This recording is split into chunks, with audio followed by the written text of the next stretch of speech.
মাধ্যমিক 2025 ভূগোল প্রশ্নের উত্তর সমাধান দেখে নাও এক নজরে। যেখানে উত্তরগুলি দক্ষিণ গোলার্ধে সমুদ্র স্রোত বাম দিকে বিক্ষিপ্ত হয় কারণ পৃথিবীর আবর্তন।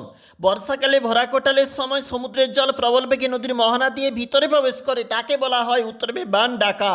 পরের প্রশ্নে চলে যাচ্ছি, এদিকটাতে দেখে নাও প্রশ্নগুলি ঠিক কেমন রয়েছে। নিম্নলিখিতগুলির মধ্যে পরিবেশে সর্বাধিক ক্ষতিকারক উত্তর হবে পলিথিন। আয়তন অনুসারে ভারতের ক্ষুদ্রতম কেন্দ্রশাসিত অঞ্চল উত্তর হবে লাক্ষাদ্বীপ। দিহং দিবং লোহিত নদীর মিলিত প্রবাহের নাম ব্রহ্মপুত্র। হিমালয়ের একটি সরলবর্গীয় বৃক্ষের নাম পাইন। নিম্নলিখিতগুলির মধ্যে মিলেট শস্য নামে পরিচিত রাগি। ভারতের প্রথম কাপড়ের কল স্থাপিত হয় ঘুষুড়িতে। কলকাতা ও দিল্লিকে সংযোগকারী জাতীয় সড়ক পথ NH2।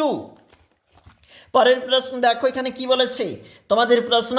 ভারতের উপগ্রহ চিত্র প্রকাশ করে ইসরো। যে প্রাকৃতিক প্রক্রিয়ায় মাটি ও শিলাস্তর অভিকর্ষে টানে উচ্চভূমির ঢাল বরাবর নিচে নেমে আসে তাকে বলা হয় পুঞ্জিত ক্ষয়। পাখির পায়ের মতো বদ্বীপ দেখা যায় যে নদীর মোহনায় উত্তর হবে মিসিসিপি মিসৌরি। ক্যারিবিয়ান সাগরে সৃষ্ট ঘূর্ণপাতকে বলা হয় হ্যারিকেন। অধক্ষেপণের একটি উদাহরণ হচ্ছে স্লিট। পরের প্রশ্ন দেখো, একটু নিচে চলে যাচ্ছি। শুক্ল ও কৃষ্ণপক্ষের অষ্টমী তিথিতে সমুদ্রে ভরা কোটালে দেখা যায় উত্তর হবে সত্য। সিমেন্ট কারখানা থেকে বায়ু দূষণ সৃষ্টি হয় উত্তর হবে সত্য। হিমালয় পাদদেশে অঞ্চলে নুড়ি বালি এবং পলিঘটিত সমভূমি অঞ্চলে বেট নামে পরিচিত মিথ্যা। ভূবৈচিত্র্য সূচক মানচিত্রে ভূমিভাগের দূরত্ব এবং মানচিত্রে দূরত্ব অনুপাতের স্কেল দ্বারা নির্ধারিত হয় উত্তর হবে সত্য। পরের পেজটা একটু দেখে নাও, এখানে কিন্তু গুরুত্বপূর্ণ প্রশ্ন রয়েছে। কি বলেছে দেখো, মরু অঞ্চলে বায়ু এবং জলের মিলিত কার্যের ফলে সৃষ্ট অস্থায়ী হ্রদগুলিকে বলা হয় প্লায়া। সত্য। উল্কাপিণ্ড স্ট্র্যাটোস্ফিয়ারের স্তরে পুড়ে ছাই হয় উত্তর হবে মিথ্যা। ভূপৃষ্ঠ সংলগ্ন বায়ুস্তর প্রধানত উত্তপ্ত হয় বিকিরণ পদ্ধতিতে উত্তর হবে সত্য। উপগ্রহ চিত্রের ক্ষুদ্রতম এককের নাম পিক্সেল। যে প্রাকৃতিক প্রক্রিয়ার মাধ্যমে ভূপৃষ্ঠের উপরিভাগে ভূমিরূপের পরিবর্তন বিবর্তন উত্তর হবে বহির্জাত প্রক্রিয়া বা পর্যায়ন। পারমাণবিক শক্তি উৎপাদন কেন্দ্র থেকে নির্গত যে বর্জ্য উত্তর হবে তেজস্ক্রিয়। গ্রীষ্মকালে উত্তর পশ্চিম ভারতের ধূলিঝড় উত্তর হবে আঁধি।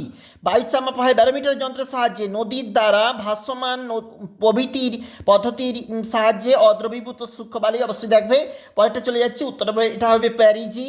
পরেরটা হবে দেখো, কাশ্মীরে প্রবাহিত যে বিতস্তা নদী উত্তর হবে সিন্ধু। দেখো, ভারতের উত্তর পূর্বাঞ্চলের যে প্রশ্ন উত্তর হবে ঝুম চাষ। ওড়িশার কটকের যে প্রশ্ন উত্তর হবে ধান। 2011 আদমশুমারির যে প্রশ্ন উত্তর হবে 10 লক্ষ। ভূবৈচিত্র্য সূচক মানচিত্রের যে প্রশ্ন 1 সেমিতে হাফ কিলোমিটার। পরের প্রশ্ন দেখো, পর্বতের পাদদেশে উত্তর হবে পলন শঙ্কু। যে কাল্পনিক রেখা প্রশ্নের নাম রয়েছে উত্তর হবে সমবর্ষণ রেখা।